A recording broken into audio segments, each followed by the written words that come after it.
Hello students, hopefully आप सभी लोग अच्छे होंगे। इस वीडियो में दो इंपॉर्टेंट कॉन्सेप्ट्स हम सीखेंगे, जिसमें एक तो वर्टिकली अपोजिट एंगल्स और दूसरा जो है ना कि जब दो एंगल्स होते हैं तो जो नॉन कॉमन आर्म्स है ना वो कब लाइन फॉर्म करेगी ना, ये आपको प्रूव करने को भी आता है। तो वो एक्सियम है, उसको भी हम डिटेल में करेंगे। अब चलिए थोड़ा सा समझने की कोशिश करते हैं वर्टिकली अपोजिट एंगल्स क्या होते हैं। देखिए, दो लाइंस लीजिए, ठीक है ना। एक लाइन ये लिया मैंने और एक लाइन ये लिया, ठीक। दो लाइंस लिया मैंने, नाम देना है नाम दे दीजिए, ए बी, ठीक है ना। और दूसरे को मैंने नाम दे दिया सी डी, ठीक। अब अगर ये किसी पॉइंट, कॉमन पॉइंट ये है ना, ये इस पे इंटरसेक्ट करती है, मान लीजिए ओ, ठीक। तो वर्टिकली अपोजिट एंगल्स क्या होते हैं समझिएगा। यहां पे ये ओ है ना, तो यहां पे ये जो एंगल है और ये जो एंगल है, ठीक। वर्टिकली अपोजिट मतलब एक दूसरे के आमने सामने, ऐसे समझिए ना। तो इसके सामने, इस वाले एंगल के सामने ये है, तो ये दोनों क्या है, वर्टिकली अपोजिट एंगल्स हैं। उसी तरीके से अगर आप ध्यान दें तो ये जो एंगल है ये वाला, ये किसके सामने है, इसके। तो ये जो येलो वाला है, ये पेयर जो है ना, ये भी वर्टिकली अपोजिट एंगल्स हैं और व्हाइट वाले भी क्या है, वर्टिकली अपोजिट एंगल्स हैं। तो हमेशा याद रखिए, जब भी दो लाइंस इंटरसेक्ट करती है तो हमेशा पेयर में दो वर्टिकली अपोजिट एंगल्स बनते हैं, एक ये वाले और एक ये वाले। और इसमें भी इंपॉर्टेंट कॉन्सेप्ट है कि अगर एक एक्यूट है तो दूसरा जो पेयर होगा वर्टिकली अपोजिट का वो ऑब्ट्यूस होगा। ये बड़ा इंपॉर्टेंट है। मतलब अगर ये वर्टिकली अपोजिट एंगल्स है ना, अगर ये एक्यूट एंगल है, फॉर एग्जांपल मान लीजिए 30 डिग्री, तो दूसरा जो होगा ना वो ऑब्ट्यूस होगा और ऑब्वियस सी बात है वो क्या हो जाएगा, 150। मैं बताऊंगा वो कैसे, मैं लिख रहा हूं, ठीक है। तो चीजें समझ में आई। फिर से, अगर दो लाइन इंटरसेक्ट करती हैं, ठीक है ना, तो यहां पे पेयर में दो वर्टिकली अपोजिट एंगल्स आते हैं। और वर्टिकली अपोजिट एंगल मतलब क्या हुआ कि एक एंगल ये, तो जस्ट इसके अपोजिट ये, जैसे ये व्हाइट वाला ले रहा हूं तो इसके जस्ट अपोजिट ये। दूसरा दूसरा जो पेयर होगा ये येलो वाला, अगर ये है तो इसके जस्ट अपोजिट ये है। तो व्हाइट वाला वर्टिकली अपोजिट एंगल का एक पेयर और येलो वाला भी वर्टिकली अपोजिट एंगल का एक पेयर। अब इसमें इंपॉर्टेंट कॉन्सेप्ट क्या है ये याद रखिएगा, वर्टिकली अपोजिट एंगल्स हमेशा इक्वल होते हैं। मतलब क्या हुआ कि अगर ये एंगल ए है ना तो ये भी एंगल ए ही होगा, ठीक है ना। मतलब मैं क्या बोल रहा हूं, एंगल ए ओ डी, अगर यहां पे एंगल ए ओ डी अगर मेरा ये ए है तो इसका जो वर्टिकली अपोजिट एंगल वो क्या है, angle C O B. Angle C O B, ये वाला एंगल ए बी क्या होगा, ए होगा। उसी तरीके से चूंकि ये येलो वाले भी एंगल्स क्या है, वर्टिकली अपोजिट एंगल्स हैं, तो ये क्या है, ए ओ सी। तो ये ए ओ सी, अगर ये एंगल मेरा बी है तो इसके वर्टिकली अपोजिट एंगल जो होगा वो एंगल क्या मैं नाम दे देता हूं, डी ओ बी ना, डी ओ बी। तो डी ओ बी भी क्या होगा, सेम होगा, अगर इसको मैंने नाम दे दिया बी। तो क्या है, दो कॉन्सेप्ट है जो आपको समझ लेना है। जब भी दो लाइन इंटरसेक्ट करती हैं तो हमेशा पेयर वाइज दो वर्टिकली अपोजिट एंगल्स बनते हैं, ठीक है ना। एक ये पेयर हुआ व्हाइट वाला और दूसरा ये क्या है, येलो वाला। ये जब भी लेंगे पेयर वाइज तो वर्टिकली अपोजिट एंगल्स आपस में इक्वल होते हैं। जैसे ये अगर ए है व्हाइट वाला तो ये भी ए होगा, अगर ये बी है तो ये भी बी होगा, ठीक। जैसे फॉर एग्जांपल अगर ये येलो व्हाइट वाला एक 30 डिग्री है तो ये भी जो है 30 डिग्री ही होगा। अगर ये 150 है तो ये भी क्या होगा, 150 होगा, इसके वर्टिकली अपोजिट है। तो ये 150 और ये दोनों एक दूसरे के वर्टिकली अपोजिट एंगल्स है तो इनका भी मेजर सेम होगा, एक 30 तो दूसरा 30। अब मैं आता हूं कि मैंने कैसे बोल दिया कि अगर ये 30 है तो ये 150 होगा। तो ये भी प्रॉपर्टी जस्ट पिछली वीडियो में आपने सीखा, इसको मैं फिर से ड्रॉ करने की कोशिश करता हूं और एक्सप्लेन करने की कोशिश करता हूं। ये ऐसे बना था, मैंने क्या बोला, ये एंगल मेरा 30 डिग्री है, ठीक है ना, ठीक है ना। तो ये एंगल जो था ये मेरा एंगल 150 होगा। मैंने कैसे बोल दिया, तो ध्यान दीजिएगा ये प्रॉपर्टी मैंने यूज किया लीनियर पेयर एंगल्स का या एडजेसेंट एंगल्स का। ध्यान दीजिए, एक मेरी लाइन है ना ग्रीन वाली, ध्यान दीजिए, ठीक।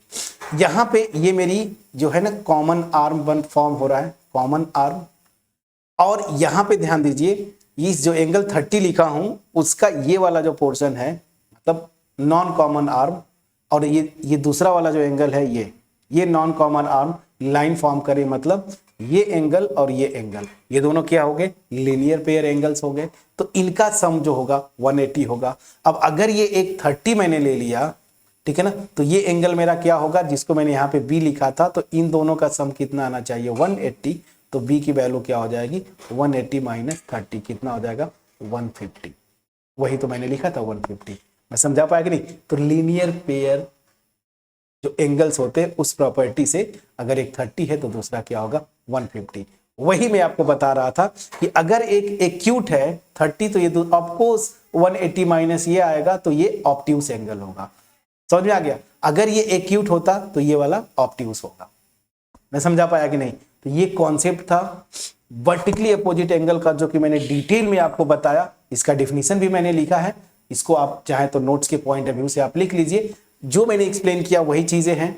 When two lines intersect each other at a point, vertically opposite angles are formed। ना यहाँ पे मैं कंप्लीट कर देता हूं, vertically opposite angles are formed। ठीक। अब देखिए सेम चीज जो मैंने वहां पे ड्रॉ किया था ये ऐसे मैंने किया, ठीक है ना। तो ये देखिए येलो वाला इधर है, व्हाइट वाले ये, तो ये व्हाइट वाला एक दूसरे के वर्टिकली अपोजिट एंगल एक पेयर बना, और दूसरा येलो वाला वर्टिकली अपोजिट एंगल का दूसरा पेयर बना। वही अब यहाँ पे मैंने लिखा है लैंग्वेज में AOC। ये देखिए AOC ये व्हाइट वाला, और तो ऑब्वियस सी बात है BOD आएगा, तो BOD ये दोनों क्या है, वर्टिकली अपोजिट एंगल्स है। ठीक है। उसी तरीके से दूसरा पेयर क्या हो जाएगा वो भी मैंने लिखा होगा, another pair of vertically opposite angles are, वो लिखा है DOA ये, और ये BOC। ठीक है ना, ये बता दिया। और एक एक्स्ट्रा कॉन्सेप्ट बता दिया कि अगर इसमें से एक पेयर एक्यूट है तो दूसरा क्या होगा, ऑब्ट्यूस होगा, OB। और वर्टिकली अपोजिट एंगल्स आपस में हमेशा मेजर में सेम होते हैं, वो भी मैंने यहाँ पे लिखा है। Vertically opposite angles are equal in measure. तो जैसे यही लिखा था ना AOC इक्वल टू, ये देखिए AOC equal to BOD, and दूसरा जो पेयर था DOA this is equal to BOC। मैं समझा पाया कि नहीं, प्लीज बोलिएगा। ठीक है ना। तो ये था वर्टिकली अपोजिट एंगल का कॉन्सेप्ट। ये बड़े इंपॉर्टेंट रोल प्ले करते हैं जो एक्सरसाइज है प्रूव करने में, न्यूमेरिकल्स में जो एंगल्स की वैल्यू पूछता है उस केस में। तो अभी सब कुछ समझ में आ गया होगा, एडजेसेंट एंगल्स और लीनियर पेयर एंगल्स। पिछली वीडियो में यहाँ पे वर्टिकली अपोजिट एंगल्स को बहुत डिटेल में मैंने जाके डिस्कस किया। होपफुली आपके पास ये पहुंच पाया होगा। तो आप चाहे तो नोट कर लीजिएगा, यहाँ पे मैंने एक्स्ट्रा कुछ कॉन्सेप्ट बताए, इसको भी अगर नोट करना है नोट कर लीजिएगा। अब जो मैं बोल रहा था ना कि कुछ रिजल्ट्स हैं जिनको हम एक्सियम्स के फॉर्म में लिखेंगे, वो यहाँ पे मैंने लिखा है। पहली एक्सियम क्या बोलती है, if a ray stands on a line then the sum of two adjacent angles so formed is 180। वही तो लीनियर पेयर एंगल्स की मैं बात बोल रहा था। ये बोल क्या रहा है कॉन्सेप्चुअली समझिए। क्या बोला है, एक लाइन मैंने लिया ऐसे, ये लाइन है मेरी, मैंने छोटा कर दिया, चलिए कोई बात नहीं, AB मेरी एक लाइन है। अब क्या बोला है कि if a ray stands on a line, तो यहां से एक रे स्टैंड करती है, ये देखिए ऐसे, इस पॉइंट को मैंने बोल दिया C, ये मेरी रे है। ठीक। तो बोल क्या रहा है, then the sum of two adjacent angles. तो ऑब्वियस सी बात है, ये एक एंगल मेरा A है और दूसरा एंगल ये मेरा क्या हो गया B। ये दोनों देखिए एंगल्स क्या है, लीनियर पेयर फॉर्म कर रहे हैं कि नहीं। क्यों, क्योंकि ये तो मेरी कॉमन आर्म हो गई ना, जो रे स्टैंड कर रही है ये तो मेरी कॉमन आर्म है। नॉन कॉमन आर्म ये और ये एक लाइन फॉर्म करती है, तो ये दोनों एंगल क्या हो जाएंगे, लीनियर पेयर एंगल्स हो गए, और इनका सम क्या होगा, 180 डिग्री। समझ में आ गया। तो ये तो आपको समझ में आ गया। लेकिन ये दूसरी एक्सियम जो है ना बड़ा इंपॉर्टेंट है, क्या है इसको देखते हैं। बोला है ना, if the sum of two adjacent angles is 180 degree then the non common arms of the angles form a line. तो सीधी सी बात है, मतलब क्या हुआ, इसका ठीक रिवर्स है, इफ एंड ओनली बोल सकते हैं। अगर ये है तो ये होगा, ये है तो ये होगा। ठीक है ना। तो अब उल्टा चल रहा है, इसको लेके हम इसको दिखाने की क्या बोल रहा है कि सेम केस है, इस तरह से मैंने एक लाइन लिया, ये कॉमन आर्म है, ये दो एंगल्स बन गए, ये दोनों एडजेसेंट एंगल है। मैंने बताया था लीनियर पेयर एंगल्स क्या है, एडजेसेंट एंगल्स के स्पेशल केस है। तो बोला कि अगर इन दोनों एंगल्स का सम 180 हुआ तो ऑब्वियस ही बात है ये दोनों क्या हो जाएंगे, लीनियर पेयर हो जाएंगे। तो ये नॉन कॉमन आर्म जो है एक लाइन फॉर्म करेगी, तो वही ये बोल रहा है।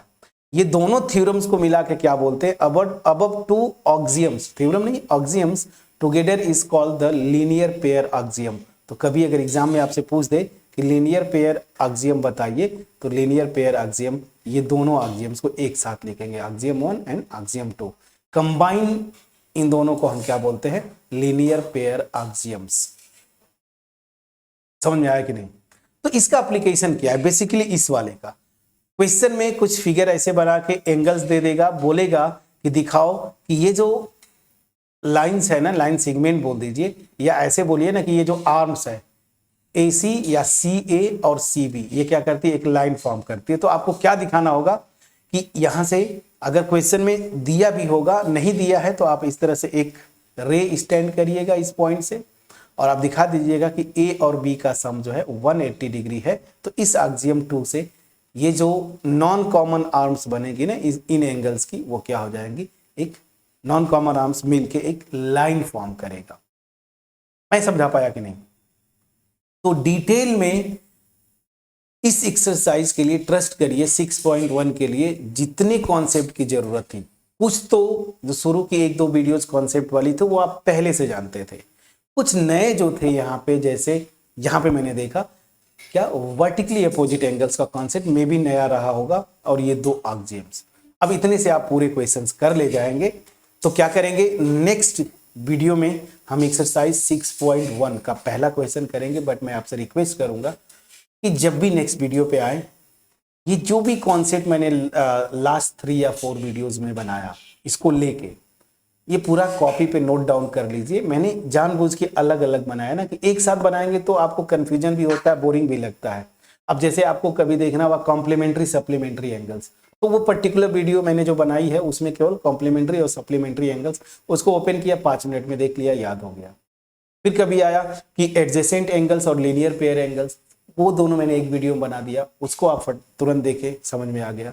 वर्टिकली अपोजिट एंगल्स या लीनियर पेयर ऑक्सियम्स, वो आपको इस वीडियो में मिल जाएगा। बट मैं क्या सजेस्ट करता हूं कि आप नोट्स बना लेना, तो वीडियो देखने की जरूरत नहीं पड़ेगी। नोट से एक बार देखेंगे, समझ में आ गया। अगर वहां पे फिर कुछ डाउट हो रहा है तो वीडियो ओपन करेंगे, वहां से जो भी चीजें मैंने बोली वो फिर से आपको रिकॉल हो जाएगा। तो एक चीज मैं बताऊं, ज्योमेट्री के क्वेश्चंस के लिए आपको रिजल्ट्स बार बार रिवाइज करना है। इवन एज अ टीचर मैं भी अगर 6 मंथ छोड़ दूं तो बहुत सारे रिजल्ट्स भूल जाते हैं, तो शायद न्यूमेरिकल्स करने में मुझे भी दिक्कत होगी, ये जो फैक्ट है। तो ज्योमेट्री के क्वेश्चंस के लिए आपको रिजल्ट याद होने चाहिए। जैसे कभी जरूरत पड़ा कि दिखाना कि ये लाइन फॉर्म करेंगी, तो एक रे स्टैंड करेगा, दोनों एंगल्स का सम दिखा दिया 180, ठीक है। कभी जरूरत पड़ गया कि लीनियर पेयर एंगल्स, अब आपको याद नहीं है तो लीनियर पेयर एंगल्स क्या करना होगा, तो सीधी सी बात है, नॉन कॉमन आर्म्स जो है एक लाइन फॉर्म करेगी, वो दिखा देंगे। फिर कभी जरूरत पड़ गया सप्लीमेंट्री एंगल, सम 180, कॉम्प्लीमेंट्री एंगल सम 90 डिग्री, ठीक है ना। तो अब अगर ये नोट्स बना लेंगे आप, तो बस एक बार 5 मिनट में बस 2 पेज का नोट्स होगा मैक्सिमम, पलटे सब रिजल्ट आपके सामने, क्वेश्चंस में अप्लाई करना शुरू किया। ये तरीका है मैं जो जिस तरह से करता हूँ ज्योमेट्री, जब स्टूडेंट था तब भी, आज भी पढ़ा रहा हूँ। तो मैंने आपको बोला ही, ओपनली बोला, मैं भी अगर रिजल्ट्स रिवाइज करना छोड़ दूं तो शायद वो रिजल्ट बोलते हैं तो ज्योमेट्री के क्वेश्चंस में मुझे भी दिक्कत होगी। चलिए मिलते हैं नेक्स्ट वीडियो में, तब तक अपना ख्याल रखें, पढ़ाई करते रहें। Thank you so much for watching my videos. But मैं वीडियो क्लोज करने से पहले यही बोलूंगा कि मेरा जो एफोर्ट है, अगर आपके पास वाकई लगता है कि जेन्युइन एफोर्ट है और ये एफोर्ट आपके लिए बेनिफिशियल है, वीडियो को जरूर लाइक करिए। और मेरा जो मोटिव है मास में लोगों के पास क्वालिटी कंटेंट डिलीवर करना, तो इसमें आप पार्टिसिपेंट बने, सिंपली अपने फ्रेंड्स के साथ शेयर करें। जितने ज़्यादा से ज़्यादा लोगों के साथ शेयर करेंगे उतना ही मेरा जो मोटिव है मैं उसके करीब पहुंच पाऊंगा। सो मिलते हैं नेक्स्ट वीडियो में, तब तक अपना ख्याल रखें। Thank you so much friends for watching my video.